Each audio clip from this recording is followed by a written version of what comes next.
The lock rattled once in the dark, and Coach Wesley Tanner froze with his hand halfway to the light switch.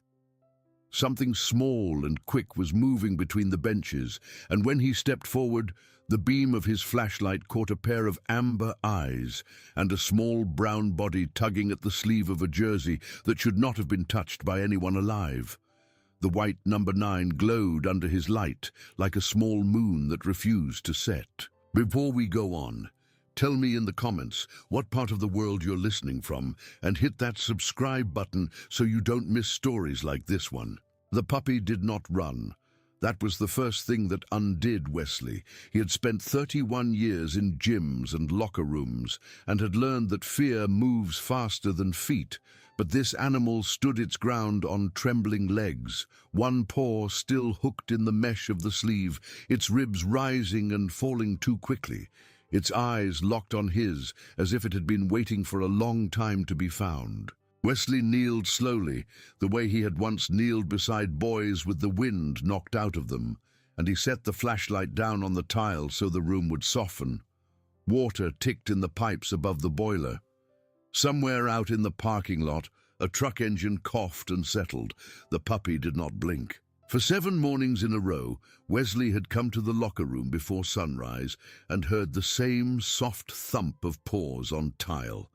He had told himself the first morning that it was a raccoon. On the second morning, he had told himself it was a stray cat from behind the cafeteria. By the 4th morning, he had stopped telling himself anything because he had noticed after each visit that the jersey he laid out on the bench had been moved a few inches, and that a single strand of short brown hair, no longer than an eyelash, always clung to the collar. Now the ghost had a face. He reached out with 2 fingers, palm up, the way his grandfather had taught him with strange dogs on the ranch outside Bakersfield when he was a boy of 8. The puppy sniffed once, twice, then pressed its damp nose against his knuckle, with a small sound that was neither whine nor sigh, but something in between, like a question that had been waiting 7 mornings for the right person to answer. Wesley let it climb into the crook of his arm. It weighed nothing. It weighed everything. He picked up the jersey and turned it slowly under the flashlight. He had washed this jersey 6 times since April. He had folded it and refolded it. He had laid it out and picked it back up. He had done all of it with his eyes half open and his heart half closed, because looking at the number 9 directly had been more than he could do since the day the sheriff had knocked on his office door with his hat in his hand. Now he looked. Now he had to. He turned the collar inside out and moved the flashlight closer, and there, along the soft cotton band inside the neck, written in blue marker gone soft as sky by 6 trips through the washer, was a line of small block letters written by a hand he knew as well as his own. For Scout, the one who chose me first, LC. Who? Wesley did not remember sitting down on the bench. He remembered only that his knees stopped working and that the puppy climbed into his lap and pressed its small head under his chin, and that a sound came out of his throat that he had not made since he was 6 years old, and his mother had told him his father was not coming home. He remembered the tile going cold under his shoes. He remembered thinking over and over that the boy had left a message, and no one had read it in 6 months because no one had known to look. Levi Cordell had worn number 9 for 3 seasons. He had been the kind of quarterback who watched film on his own time, who stayed late to run routes with sophomores who could not catch, who called his mother when practice ran long so she would not worry. He had been 17 years old on the last day of April. He had died on a ridge road in a spring storm on the way home from a practice Wesley himself had run for 40 minutes longer than he should have because he had been arguing on the phone with the athletic director about a bus repair while the boys hit tackling dummies in the rain. When the sheriff came the next morning, Wesley had understood, in one clean cut, that he would carry the weight of those 40 minutes for the rest of his life. He had not told anyone that. He had not told the boys, who came to practice red-eyed and silent for 2 weeks. He had not told Renee Cordell, who stood in the front row at the memorial holding a folded jersey against her chest as if it were an infant. He had not told his wife either, though she had suspected, and though the suspicion, along with a dozen other unspoken things between them, had walked out the door with her in June.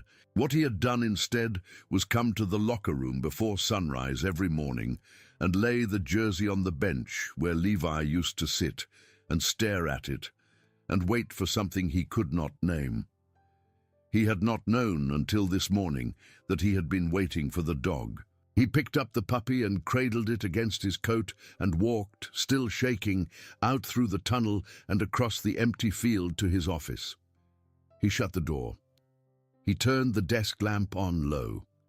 He set the puppy on the folded old windbreaker he kept in the corner for cold morning walks, and he watched it curl into a small, tight comma, its tail tucked over its nose, its ribs still moving too fast. Then he sat down at his desk and stared at the phone for a long moment before he lifted it and dialed a number he had promised himself he would only ever call for emergencies. Renee Cordell picked up on the second ring. Her voice was already awake.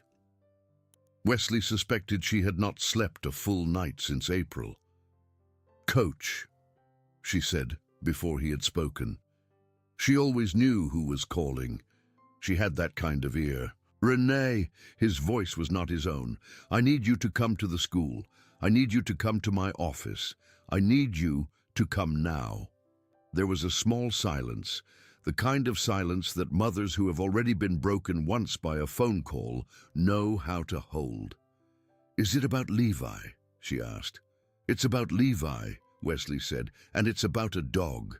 She was there in 19 minutes. She came in without knocking. She was still in the sweater she had slept in, and her hair was pulled back with a rubber band, and her eyes had that flat, grey shine that had been in them since spring. She stopped in the doorway when she saw the small brown body on the windbreaker in the corner. Her hand went to her mouth. The hand came away wet before Wesley had said a word. "That's him," she whispered. "Coach, that's Scout. That's my boy's dog." She kneeled slowly, the way Wesley had kneeled in the locker room, and the puppy lifted his head and looked at her with the same steady amber eyes, and then, without hesitation, stood up on his 4 small legs and walked directly into her lap and pressed his head against her sternum and stayed there. Renee sobbed once, hard, and then quieted, and then sat on the office floor with a dog she had not seen since June cradled in her arms as if he were a very small child returned from a very long trip. "He came home," she said. "Coach, he came home." Wesley told her quietly about the 7 mornings, about the vent by the boiler, about the jersey on the bench. He turned the collar inside out and showed her the line of blue marker. She read it once, she read it twice, she read it a 3rd time. Then she pulled a photograph out of the pocket of her jeans, worn soft at the corners, and laid it on the floor next to the puppy. In the photograph, a tall boy with a lopsided grin was holding up a chocolate mutt no bigger than a work boot. The boy was laughing, the dog was licking his chin. "Levi brought him home 2 weeks before," she said, "hidden inside his jacket. Coach, he didn't ask. He never asked for anything. He just walked in the kitchen and unzipped his coat, and this little face popped out and he said, 'Mama, his name is Scout, like the school. And he chose me first at the shelter. He came right to me, so I have to keep him. And I said yes before Ross could say no, because you don't say no to that face, either of them.'" She swallowed. She swiped her cheek with the back of her wrist. "Ross has the allergies," she went on. "You know Ross, he tried. Coach, I want you to know he tried. He took the pills, he kept the bedroom door shut, he even slept on the couch a couple of nights, and Scout would come and lay down on the floor next to him, and Ross would smile like a kid right through his puffy eyes. But by the 2nd week his throat was closing up at night. The doctor said he could not stay in the house, not after Levi." Her voice cracked and steadied. "We sent him to my cousin Delia out past Wexford Hollow. That's 52 miles as the crow flies. In July she called and said he was gone. Ran off in the night. Chewed clean through a rope. She had looked for a week. We put up posters. Nothing. She looked down at the small brown body against her chest. You walked here, she whispered to the top of his head. You walked here, sweet Lord. You walked all the way here. The puppy sighed and burrowed deeper into her sweater, as if the walking had finally caught up with him, and this, at last, was allowed to be the end of it. Wesley cleared his throat. He wanted very badly to say the right thing, and he could not find it. What he found instead was the truth, which is not always the same as the right thing, but is sometimes close enough. Renee, I am going to keep him. She looked up at him. Her eyes were wet, but they were not weak. They had the same steady flame in them that her son's eyes had had in the huddle in the last 2 minutes of a game he had already decided the team was going to win. You can't have a dog at the school, Wesley. I know. The board will not allow it. I know. Your rental has a no-pets clause. You told me last Christmas. I know. She looked at him for a long time. Then she nodded once, slowly. Then you'll figure it out. Because if you don't, Coach, I will lose him twice. And I do not think I would survive that. He said, You won't lose him twice. He drove her home. He walked her to the door. Ross was up in a bathrobe with a mug of coffee that had gone cold in his hand. When Renee told him, he stood very still, and then he set the mug down on the porch rail, and he crossed the yard and shook Wesley's hand and did not let go for a long time. His eyes were red-rimmed already, and Wesley understood that this was not from the allergies, but from something else that had been eating him alive for 6 months. I sent that dog away, Ross said. His voice was raw. I sent my boy's dog away. I keep thinking if I hadn't, if I'd found a way, if I'd taken the shots, if I'd built him a shed out back, anything, then maybe Levi. He stopped. He could not go on. He was a large, square man with hands like shovels, and he stood on his own front porch with his face crumpling. Ross, Wesley said gently, Levi went off that ridge road because of a storm, not because of a dog. I know, Ross said, but my son wrote his dog's name inside his own jersey and did not tell me, Coach. He hid a whole life from me because he thought I would not understand. And now he's gone, and the dog is gone, and I did not even know the dog was gone until Delia called, and by then I had not asked in 3 weeks. He shook his head slowly. You give him a good home, Coach. You give him the home I could not, Wesley promised. Then he drove back across town with a puppy in the passenger seat of his truck, its nose pressed against the window, and he had not yet worked out where he was going to sleep that night, but he had worked out that he was going to sleep somewhere with a dog. He called his brother Merle from the Sonic parking lot on the way to school. Merle owned a small cottage out by the reservoir that he rented in the summer to fishermen and left empty the rest of the year. Wesley did not do a lot of asking in his life, and Merle knew it, and Merle said yes before Wesley had finished the sentence. He said he would leave the key under the milk can by the back steps. Wesley did not know that first day that the road ahead of him was going to be much harder than a phone call to his brother. He thought the worst was already behind him. That, as it turned out, was not the way this story was going to go at all. The email from the athletic director arrived at 10:47 the next morning. It was 2 sentences long. It said that per the district facilities policy, animals were not permitted on school property under any circumstance, and that Wesley was requested to remove the animal from the premises immediately and to appear before the school board at the emergency session scheduled for that Friday. It was signed with a first initial and a last name, and a chill that Wesley could feel through the screen. He had not even brought the dog to school that day. He had left him with a bowl of water and a blanket in the cottage by the reservoir, and he had driven in early to explain the situation to the athletic director before word could travel. Word had traveled faster than his truck. He learned later that the janitor, Mr. Rooney, had seen him carrying the puppy across the parking lot at dawn on the second morning and had thought nothing of it at the time. but had mentioned it in passing to his wife, who worked in the front office of the elementary school, who had mentioned it in passing to another mother at pickup, who had mentioned it to her husband, who sat on the school board. In a town of 11,000, a passing mention was a broadcast. Wesley went to the emergency session that Friday. He wore a tie. He shaved twice. He carried a folder that contained a photograph of the puppy asleep on the windbreaker and a copy of the note from inside the collar, which he had photographed under his desk lamp so that the block letters showed clear. He was prepared to beg. He did not, in the end, get the chance. The board president was a small, tight-jawed woman named Marla Thibodeau. She ran a real estate office out of a strip mall on the east side of town, and she had opinions about a great many things, and one of the things she had opinions about was liability. She read from a printed statement that she had prepared in advance. She spoke for 6 minutes without pausing.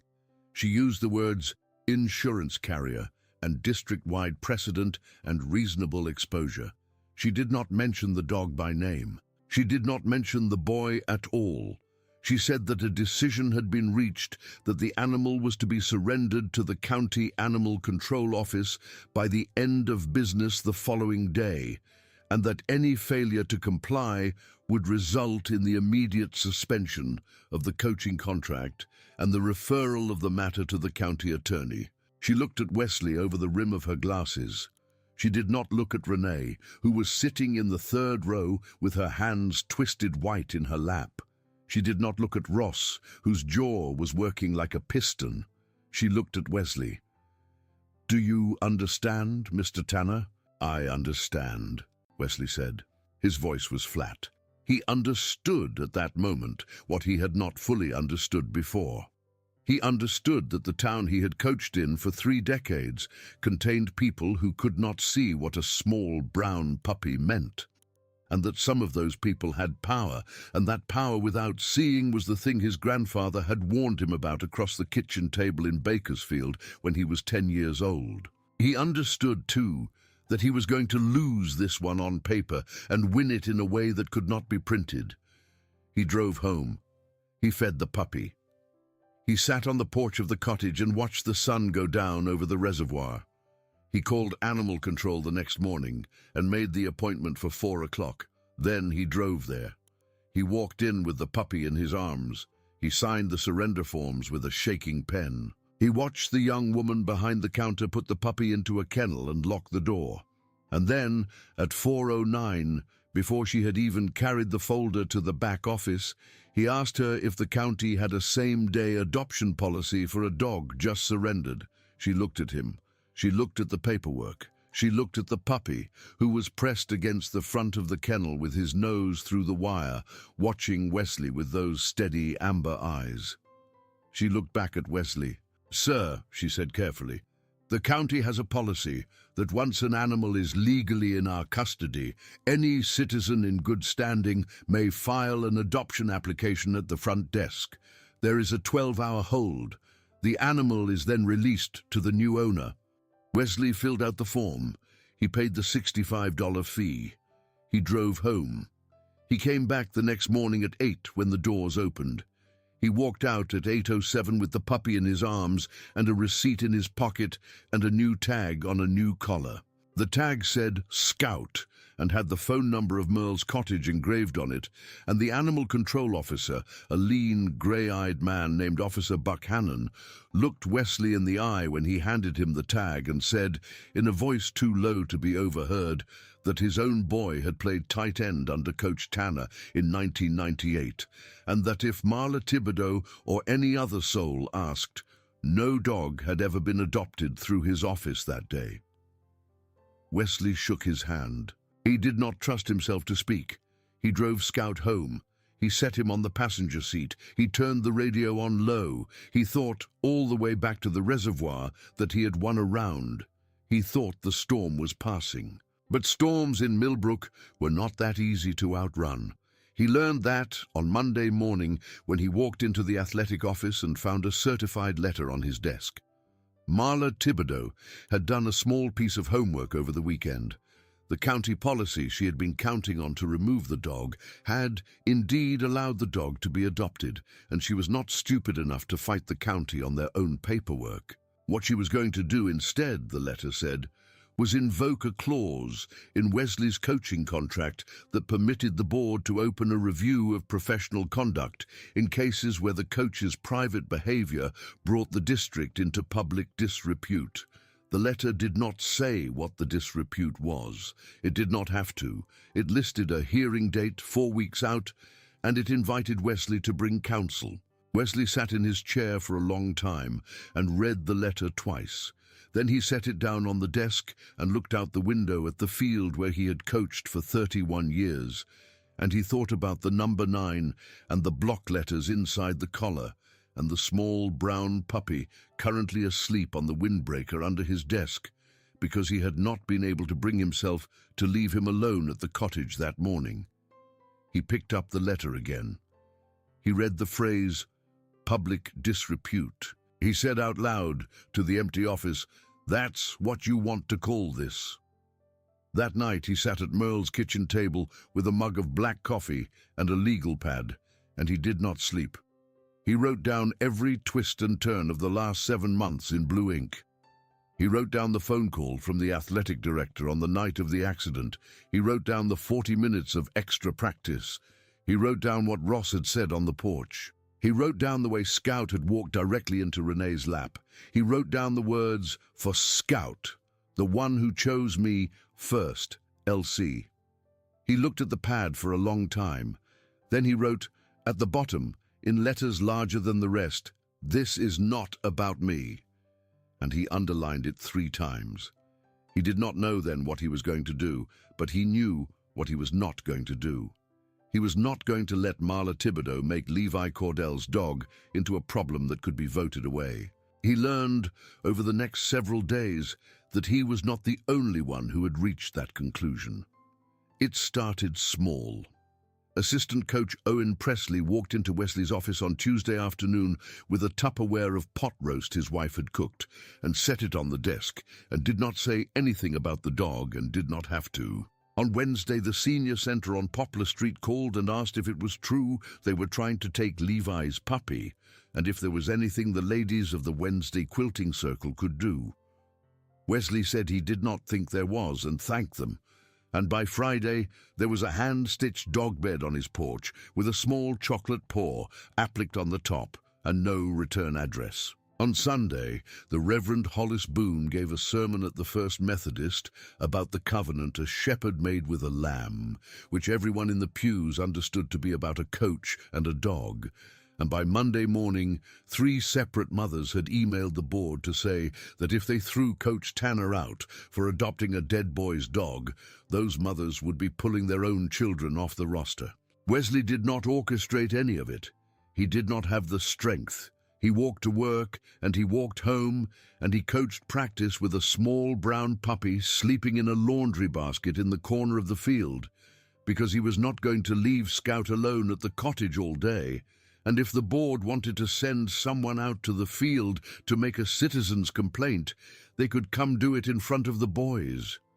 Nobody came. Nobody came, that is, until the following Thursday, when a battered pickup with Wexford hollow plates pulled into the lot at the end of practice, and a lean woman in a canvas jacket climbed out and stood at the edge of the field with her hands in her pockets and waited for Wesley to walk over. She was Delia Cordell Marsh, Renee's cousin, and she had driven 52 miles in a truck that had a broken heater to tell Wesley something she could not tell him over the phone. "Coach," she said. She had a voice like Riverstone's. "That dog didn't run off in July." Wesley felt something turn over in his chest. "Ma'am," I told Renee he did. Delia looked at the puppy in the laundry basket, and her eyes softened, and then they hardened again. "I told her because I could not bring myself to tell her the truth. But I have been thinking about it for 4 months, and last night I read in the church bulletin that the dog had come home to the school, and I knew I could not carry it another day." She took a breath. She let it out. "I did not chew through that rope," she said. "That rope was cut with a knife. Somebody came onto my property in the middle of the night in July and cut the rope and took that puppy, and I have a good idea who it was, because I found a boot print by the shed that matched the boots my nephew Dwight wears. And Dwight is Ross's older brother. And Dwight owes Ross a great deal of money that Ross does not know about. And he asked me in June if I thought Renee and Ross might be willing to sell the dog to the man in Springfield who breeds hunting stock and pays $1,000 a pup. And I told him no, and I told him to stop asking, and I did not think he would come out to my place at 3 in the morning with a folding knife. But he did. He took that puppy, and that puppy got loose somewhere along the way, or he ran off out of the back of that truck at a stoplight, or he chewed through another rope in a barn Dwight left him in. And however it happened, Coach, that dog did not walk 50 miles for love alone. That dog escaped, and then he walked, and you can put those two things together any way you like, but the second half is the miracle, not the first. Wesley stood very still. The wind had come up off the field. The sky was that thin metal color that late autumn afternoons take on in the flatland. "Have you told Renee?" he asked. "I came here first," Delia said, "because I wanted you to know before I broke her heart a second time." Wesley thought about it. He thought about it for a long moment. "Don't tell her," he said. "Not yet. Not until we know what Dwight is going to do next. If he took him once, he might try to take him again. And Renee has been through enough." "That's what I thought," Delia said. She put a hand on his arm. Her fingers were cold. "Coach, I want you to be careful. Dwight is not a bad man, but he owes money to people who are, and desperate men do desperate things. That puppy is worth $1,000 to the wrong pocket. You watch that dog, Coach. You watch him at night." She drove away. Wesley stood in the parking lot until the taillights had disappeared over the rise. Then he went back to the laundry basket, and he picked Scout up, and he held him against his chest the whole way home. That night, he lay awake in Merle's cottage and listened to every noise on the reservoir, every fish that jumped, every branch that fell, every truck that changed gears on the county road half a mile away. Scout slept curled against his ribs, breathing in that small, even way, and Wesley could feel his own heartbeat in his throat. He thought about the boot print by Delia's shed. He thought about Ross's brother, whom he had met exactly twice in 30 years, a squint-eyed man with hands that would not sit still. He thought about $1,000 in an envelope. He thought about how many envelopes it would take to fix Dwight's problems, and how quickly one dog would not be enough. He thought about how the wrong pocket was always looking for another pocket. He slept, finally, in short, broken pieces. When the alarm went off at 4:30, he was already awake, and the puppy was already at the door, waiting, as if he too had heard something in the dark that he could not quite name. The days that followed had a strange, doubled quality. On the surface, Wesley coached and graded film and prepared for the last 3 games of a losing season. Under the surface, he was building a plan. He installed a motion light on the porch of the cottage. He put a heavy-duty deadbolt on the back door. He drove to the sporting goods store in Elmore and bought a small game camera and mounted it on the corner of the shed. He asked Merle, who worked the swing shift at the paper mill and slept days, if he could keep an ear out. Merle asked why. Wesley told him. Merle listened for a long moment and then said, "Anybody comes on my property to take that dog is going to leave without his teeth." And Wesley understood that his brother, who was 6 years older than him and had once stopped a bar fight in Bishop with a broken cue stick, was not speaking figuratively. The board hearing was set for a Tuesday night. The Friday before, the Wildcats had a home game against Cliffside Prep, and the Wildcats were 3-6 and had no business winning it. Wesley did not spend the week preparing his defense for the board. He spent the week preparing his boys for a game they were not supposed to win. He put in a new option package that Levi had once run in 7-on-7, the summer before he died, a package he had never installed for the varsity because he had not wanted to run it without the boy who had made it work. He installed it now. He installed it because he had realized something, sitting on the porch of the cottage with a puppy asleep on his knee, that he had not realized in 7 months. He had realized that he had been coaching since April, like a man carrying a body. He had realized that Levi had not wanted that, and he had realized above all that the boys on his sideline were still boys, and were still alive, and were still owed a coach who believed they could win. They won that Friday. They won by 3. The winning score came on the very play Levi had drawn up in the dirt at 7-on-7 the summer before. The senior wide receiver, a lanky, quiet kid named DeAndre Willis, who had spent 3 years catching passes from Levi, ran a slant and pulled the ball out of the sky with one hand at the goal line. When he came off the field, he did not spike the ball. He did not celebrate. He walked to the sideline and he set the ball down at Wesley's feet and he said, "That was for 9, coach." Wesley could not answer. He nodded. He put his hand on the boy's helmet. That night, in the cottage, with Scout curled asleep on his lap and the game film still playing silently on his laptop, Wesley pulled out the legal pad again. He wrote down one more line at the bottom. Under the underlined, "This is not about me," he wrote, "Either this town is what I think it is or it isn't, and we're about to find out." He went to the board hearing on Tuesday. He did not bring counsel. He brought Scout.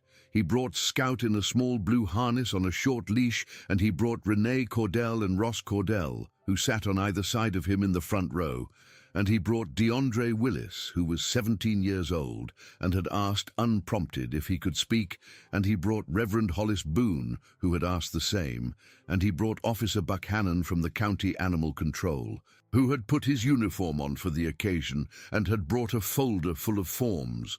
The room was full. It was more than full.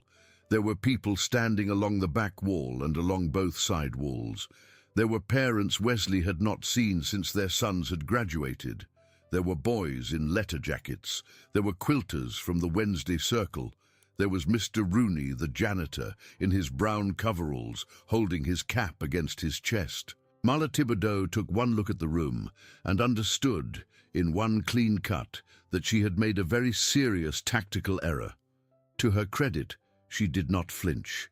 She banged her small gavel. She called the meeting to order.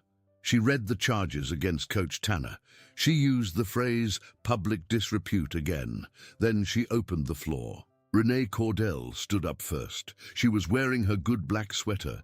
She did not have notes. She said her son had been 17 years old. She said he had loved football, and he had loved his mother, and he had loved a small brown dog he had hidden inside his jacket.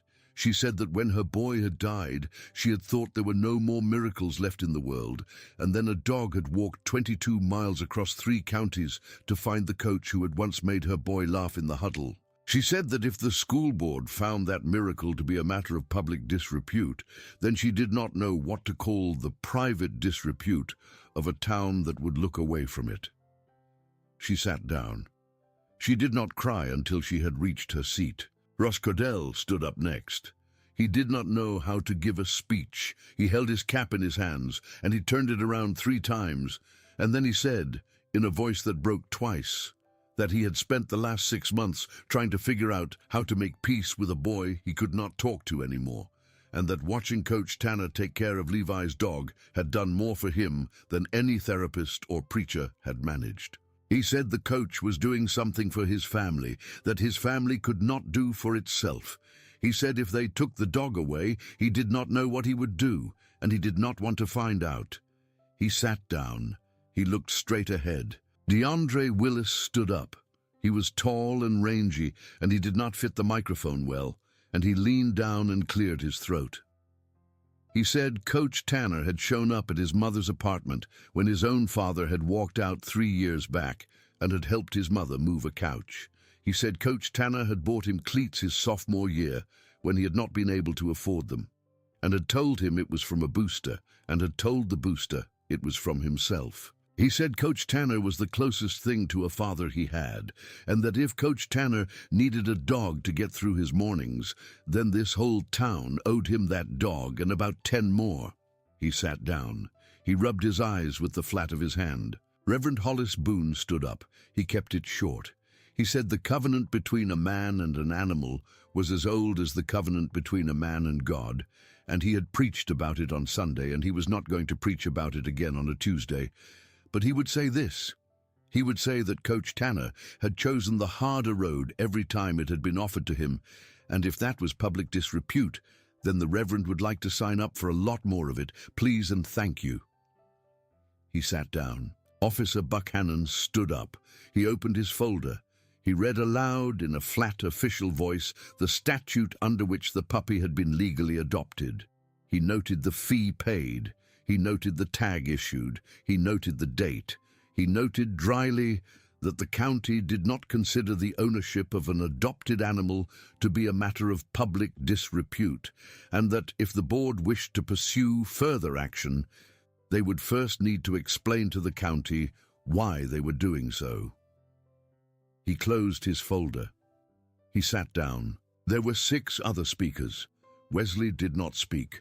Wesley sat in his chair with Scout on his lap and his hand on Scout's small back, and he listened to a town he had lived in for 31 years say the things about him that he had never allowed himself to hope were true.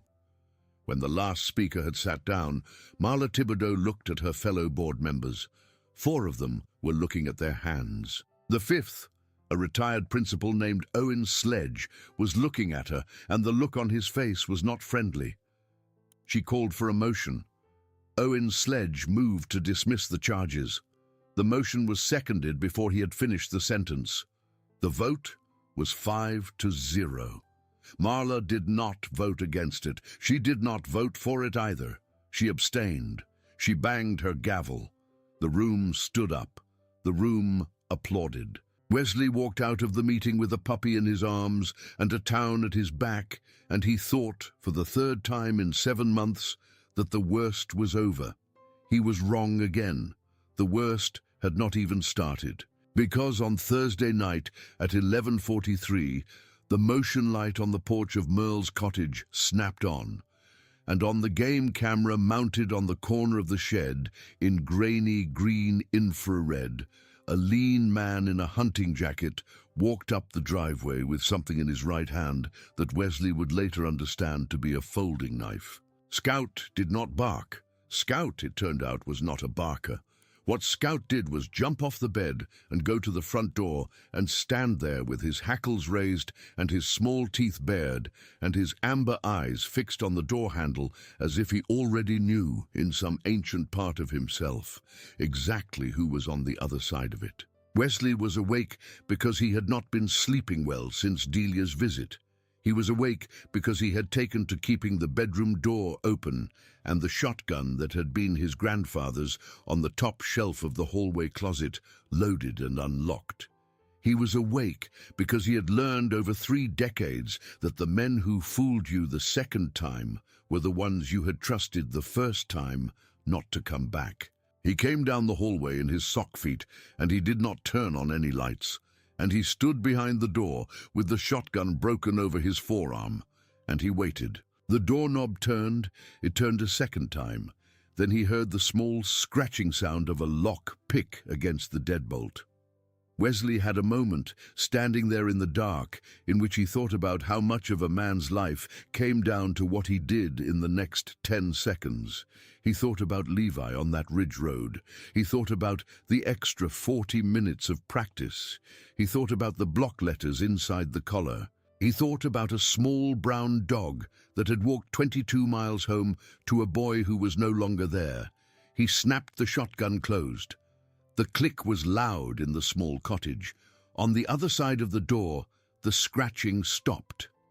"Dwight," Wesley said, in a voice that carried without being raised. "You put that knife down and you step off my porch, or I open this door and we have a very different kind of conversation." There was a long silence. Then a voice on the other side of the door, thin and shaky, said, "How did you know it was me?" "Because you're the only man in 3 counties dumb enough to try this," Wesley said. "Now put the knife down." He heard a small metallic sound as the knife hit the wood of the porch. He waited a moment. Then he opened the door a crack. Dwight was standing there in the halogen light, his hands held out in front of him, his face grey. He was thinner than Wesley remembered. His eyes had that shine that men get when they have not slept in a week because the debt has grown teeth. "Coach," he said, "Coach, I wasn't going to hurt him. I swear on my mother, I just needed the dog. Just for a couple of days. Just to make the payment. I've got a man from Springfield driving down Saturday morning. He said if I could get the dog to him, he'd give me $1,200 cash and everything would be square, and I could give the rest of my life back to Cheryl and the kids. Coach, I've got two little girls. Dwight," Wesley said quietly, "come inside. Sit down on that couch. Do not move, because I'm about to save your life, and I need you sitting still while I do it." He brought Dwight inside. He sat him on the couch. He locked the shotgun back on the top shelf. He put on a pot of coffee. He fed Scout, who sat at his feet the entire time, watching Dwight with an intensity that made the man on the couch shrink into himself. Then Wesley sat down across from Dwight and asked him, in the same even voice he used to talk to 17-year-olds who had gotten in trouble at school, how much money he owed and to whom. Dwight told him it was $7,400. It was owed to a man who ran a card room out of a converted barn on the far side of the county line. The interest was compounding by the week. The man from Springfield was a middleman who had a customer who wanted a chocolate mutt for hunting stock and did not ask where the mutt came from. Dwight had watched Scout at Delia's place in June. Dwight had cut the rope in July. Dwight had let the dog escape somewhere on the highway when he stopped to fill up the truck because he had left the passenger window down, and Scout had jumped out through it and disappeared into a stand of scrub oak before Dwight could grab him. Dwight had spent 3 days looking. Then he had given up. Then he had heard in October that the puppy had turned up at Millbrook High, and he had thought his problem was solved for him because now the puppy had a location. Then Ross had told him at Thanksgiving that the coach had adopted the puppy, and Dwight had thought, well, coaches lived alone. Coaches did not lock their doors. Coaches did not keep guns. Dwight had been wrong on all 3 counts. Wesley listened. He did not interrupt. When Dwight had finished, he pushed a mug of coffee across the table and said, "Dwight, here is what is going to happen. You are going to drive home tonight. Tomorrow morning at 9, you are going to walk into the sheriff's office and you are going to sit down with Sheriff Roan and you are going to tell him everything you just told me. Everything. The card room, the interest, the man from Springfield, all of it. You are going to do that because Sheriff Roan has been trying to shut down that card room for 4 years, and you are the witness he needs. And in exchange for that, and this is the part I will negotiate on your behalf, the sheriff is going to keep your name out of the paper and he is going to work with the county attorney on the matter of the rope you cut at Delia's, which is going to become a small footnote in a much larger file. And Ross, your brother, is going to help you pay off what you owe, because he is your brother, and because I am going to explain to him tonight that that is the price of keeping his family whole. And you are going to enter a program, Dwight. You are going to sit in a folding chair in a church basement every Wednesday night, and you are going to say your name out loud, and you are going to work through the 12 steps, and you are going to do that for your 2 little girls. Do you understand what I am telling you, Dwight?" Dwight was crying. He was crying without sound, the way men cry who have not been allowed to since they were boys. He nodded. He nodded 4 times. He said, "Yes, Coach. Yes, Coach. Yes, Coach. Yes, Coach." "Then finish your coffee," Wesley said, "and drive home, and do not stop until you are inside your own kitchen. And tomorrow morning at 9, you go to the sheriff. Because if you do not, Dwight, I will drive over to your house myself, and I will drive you there, and I would rather not." Dwight went to the sheriff at 9. Sheriff Roan listened for 2 hours. By the end of the week, the card room had been raided. 6 men were arrested, including the man Dwight owed the money to, whose ledgers proved to run to 39 different debtors across 4 counties. The man from Springfield was picked up at a truck stop in Willowfield with a duffel bag full of cash. Dwight was named as a cooperating witness. His name did not appear in the paper. Ross paid off the debt in 3 installments over 4 months. Dwight went to the church basement every Wednesday night for the next 2 years, and by the end of the first year, he was the one bringing the coffee. Wesley did not tell any of this to anyone but Sheriff Roan and Ross. Not to Renee, not to Merle, not to Delia. He did not tell it because he had learned, coaching boys for 31 years, that the smallest kindnesses were the ones you did not put on your own resume. He kept it in the same drawer where he kept the legal pad with the underlined line at the bottom. And Scout kept sleeping, curled against his ribs, in the small cottage by the reservoir, night after night, oblivious to what he had triggered by the simple act of walking 22 miles across 3 counties to find the last man alive who still smelled like his boy. The season had 2 games left.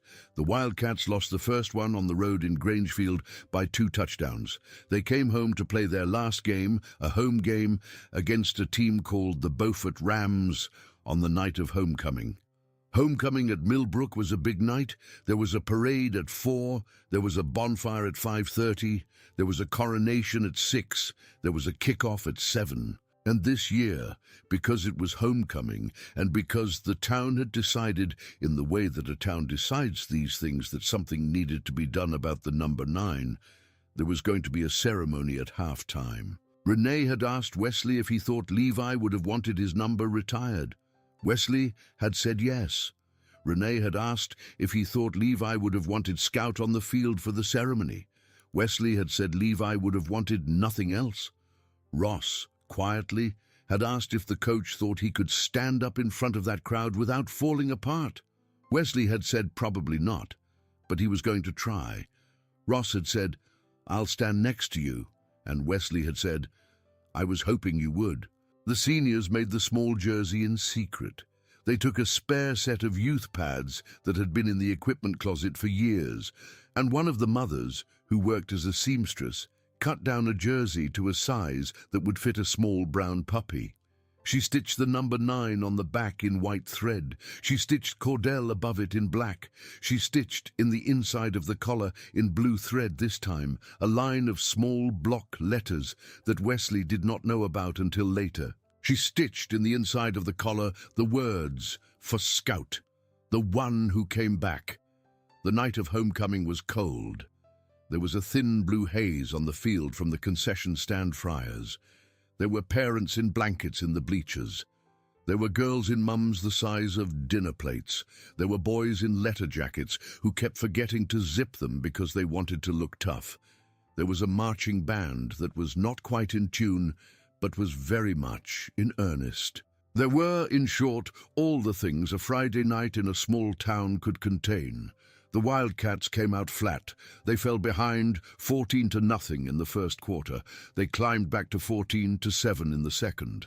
They ran out the clock to halftime with the ball on their own 32. The band played the Alma Mater. The cheerleaders formed a corridor at midfield.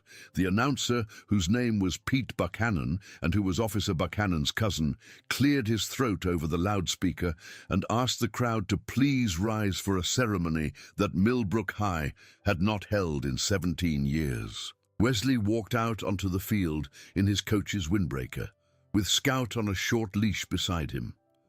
The puppy was wearing the small, stitched jersey. He was walking with his head high, as if he understood, in the way that dogs understand things, that this was a moment he had been asked to be part of, and that he was going to behave. Renee and Ross walked on Wesley's left. DeAndre Willis walked on his right, carrying, in white-gloved hands, a framed jersey with the number 9 and the name Cordell. Behind them walked the entire varsity roster, in full pads, single file, helmets under their arms. At midfield, the announcer read a statement Renee had written that afternoon. It was short. It said her son had loved this school, and had loved this town, and had loved his teammates, and had loved a small brown dog he had hidden inside his jacket. It said that they were retiring number 9 tonight so that no boy in a Millbrook uniform would ever wear it again, and so that every boy in every future season would know that once, in this town, there had been a quarterback who called his mother when practice ran long. It ended with the words, "May God keep our boys, and may our boys keep coming home." Wesley thought he was going to be able to keep it together. He was wrong. When the announcer said the words "coming home," Wesley felt his knees go loose, and Ross Cordell, without looking at him, put a hand on the small of his back, and the hand stayed there, and Wesley stayed upright. Then the ceremony took a turn nobody had planned, because Scout, who had been sitting patiently at Wesley's heel through the reading, stood up. He shook himself once, and then, before Wesley could tighten the leash, he trotted forward, out onto the 50-yard line, alone, and he sat down on the big white number in the middle of the field. He sat down. He looked up at the framed jersey in DeAndre's hands. He gave one small, clear bark that was the only bark he had ever given in his life. And then he laid down, and he put his chin on his paws, and he closed his eyes. The stadium went silent. 9,000 square feet of grass, 1,200 people in the stands, a cold October wind moving the flags on the goalposts, and a small brown puppy asleep at midfield under the number of a boy who had died in the spring. Renee made a sound. It was not a sob, it was not a wail.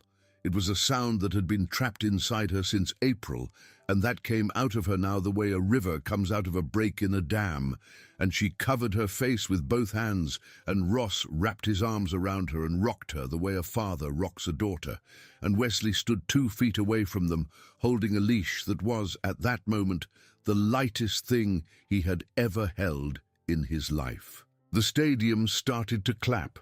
It started slow. It rolled forward. It gathered. By the time it reached the top row of the bleachers, it was thunder. It was the kind of applause that has nothing to do with performance. It was the kind that has to do with recognition. The Wildcats on the sideline took off their helmets. The Beaufort Rams on the other sideline took off theirs too. Their coach walked halfway across the field with his hat in his hand and stood there and did not go any farther, because it was not his moment to enter. Scout slept through it. Scout, who had walked 22 miles home from a place he should not have been in the first place, slept on the 50-yard line of a homecoming game with the number 9 on his back and his chin on his paws.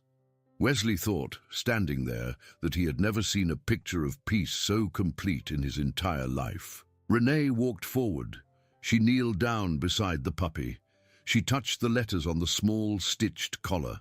She read the words that the seamstress had stitched there, the words nobody had told Wesley about. She looked up at him, still crouched on the 50-yard line with her hand on a small brown back, and she smiled at him for the first time in 7 months. "For Scout," she said, "the one who came back." She let herself cry.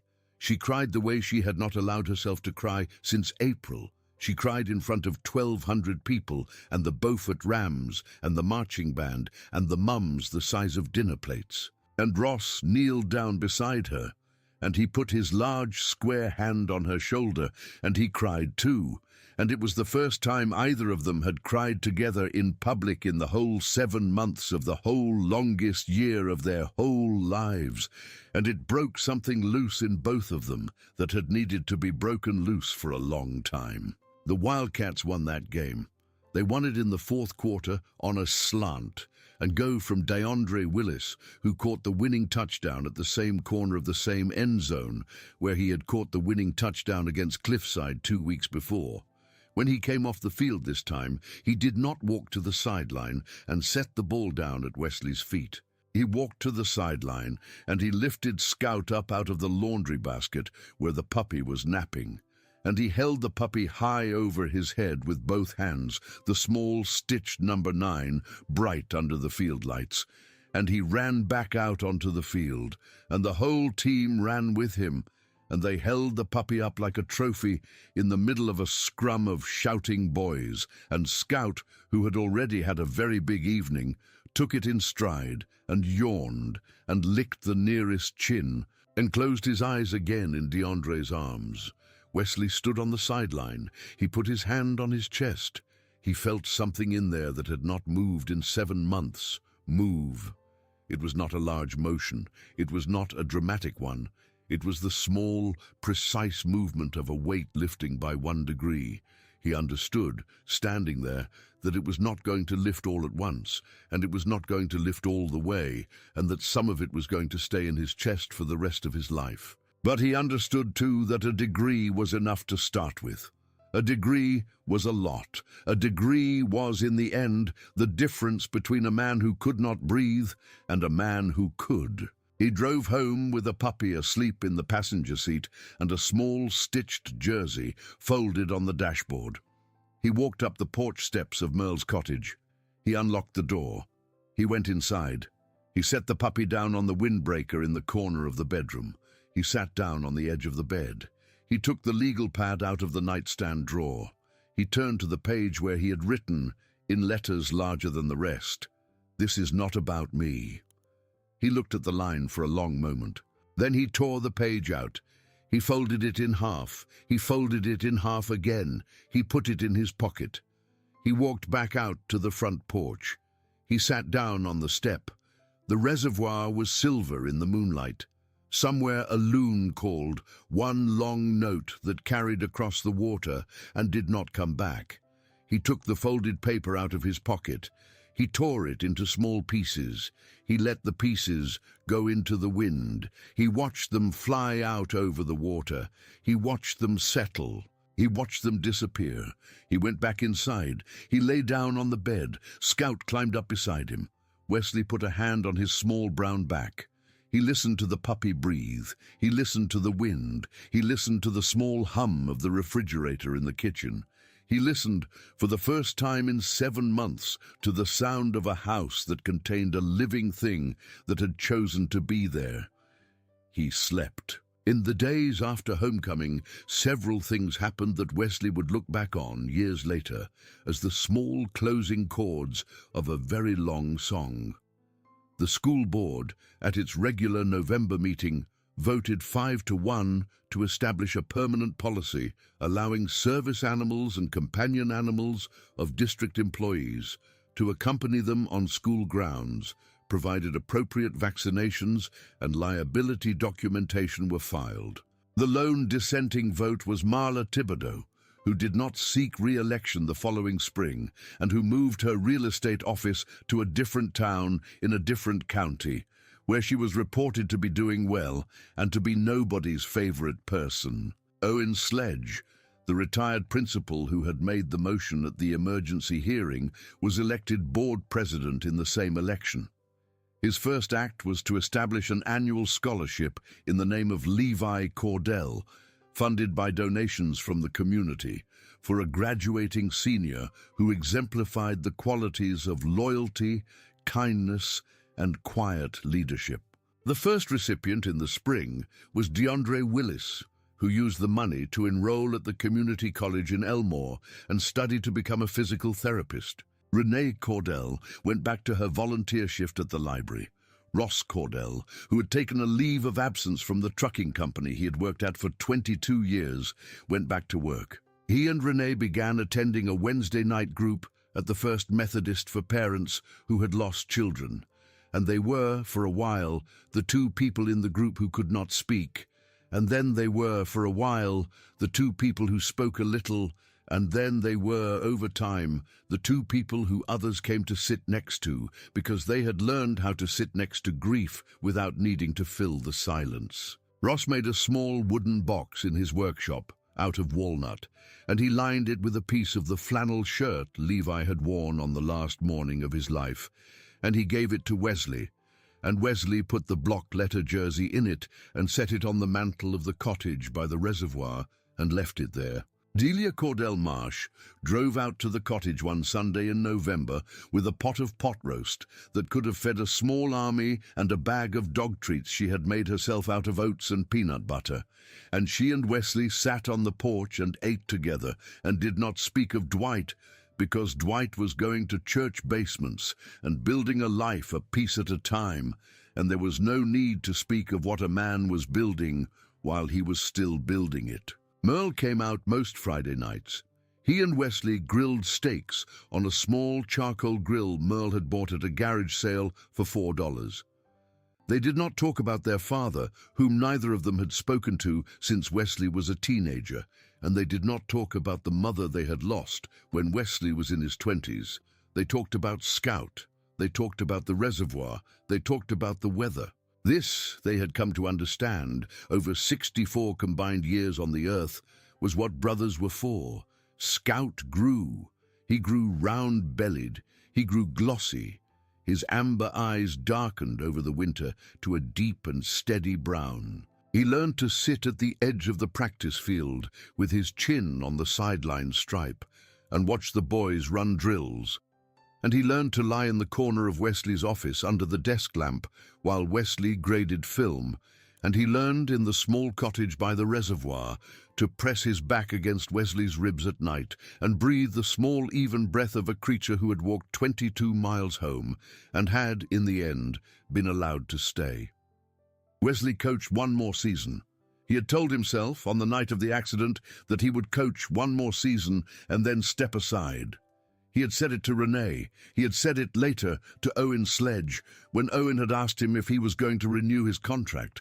He had said it to himself every morning in the small kitchen of the cottage over black coffee as he watched the sun come up over the reservoir. One more season, then aside, then quiet, then whatever came next. The one more season came and went. The Wildcats went 8-3. They made the district playoffs. They lost in the second round to a much better team from Wexford Hollow, and the boys walked off the field with their heads high.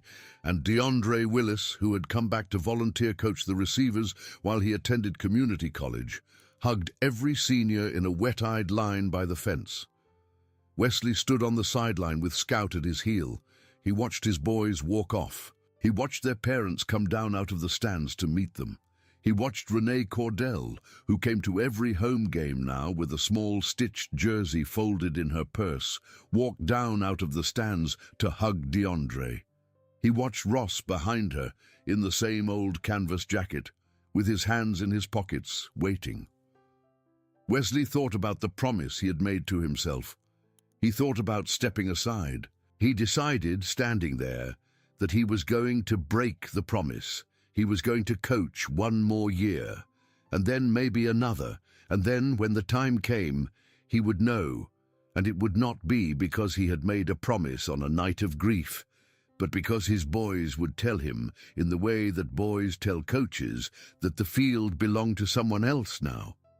He would listen when they said it. He would trust them. Until then, he was going to keep coming to the locker room before sunrise. And Scout was going to keep coming with him. He did not know that afternoon by the fence in Wexford Hollow that he would in fact coach for 11 more years. He would coach the sons of some of the boys he was coaching now. He would coach DeAndre Willis's little brother, who came up as a freshman 2 years later and grew into a strong safety with the same quiet manner and the same soft hands. He would coach a boy named Levi Cordell Marsh, who would be born to Delia's oldest daughter and named for the cousin she had never met, and who would show up at Millbrook High in a set of hand-me-down cleats and would ask Coach Tanner in his freshman year if it was true that the number 9 had once belonged to somebody special. Wesley would take the boy to the trophy case in the hallway outside the gym. He would show him the framed jersey. He would tell him the story. He would not cry. He would tell it plain, and the boy would listen with his head slightly tilted, the way boys listen when a story is going into a place inside them where it is going to live for the rest of their lives. He did not know any of that on the afternoon by the fence in Wexford Hollow. He knew only what was in front of him: a field, his boys, his town, his dog, and a wife of the Beaufort Rams' assistant coach, whose name he did not yet know, who was walking toward him across the parking lot with a small paper plate of cornbread and a shy smile because she had heard from a friend of a friend about a coach who had adopted a puppy after his best player had died in a spring storm, and she had wanted, without knowing quite why, to meet him. But that is another story, and it is not the one we came here to tell. The one we came here to tell ended a long time ago, on a 50-yard line on a cold October night, with a small brown puppy asleep under a number 9, and a mother crying into her husband's shoulder, and a whole town on its feet clapping for a boy who could not hear them. Or maybe it ended on the 7th morning before sunrise, in a locker room that smelled of chlorine and old leather, when a man who had been carrying a body for 7 months turned a jersey inside out and found, in blue marker gone soft as sky, a line of block letters written by a hand he knew as well as his own, for Scout, the one who chose me first, LC. Or maybe it did not end at all. Maybe it is still ending, morning by morning, in a small cottage by a reservoir where a coach who is now 64 years old and a dog who is now 12 years old and grey around the muzzle wake up together in the same bed and walk down the same porch steps and climb into the same battered truck and drive to the same locker room. And where, some mornings, when the light is right and the wind is quiet, the coach still turns the collar of a jersey inside out and reads a line of blue marker and remembers a boy of 17 who chose a dog first at a shelter and thinks, with a small ache that is now a familiar friend, that the two of them, the boy and the dog, chose him too. If this story moved you, take a moment to leave a comment about what stayed with you. Share it with someone who needs a reminder that love finds its way home, and subscribe to the channel so you never miss the next one. Because in a world that so often feels loud and cruel, the quietest promises, the ones a 17-year-old boy scribbles inside a locker room collar in blue marker on a Tuesday afternoon, are sometimes the ones that keep us going the longest. And a small brown puppy, walking 22 miles across 3 counties to find the last place that still smells like his boy, is sometimes the whole reason a man learns, again, how to breathe.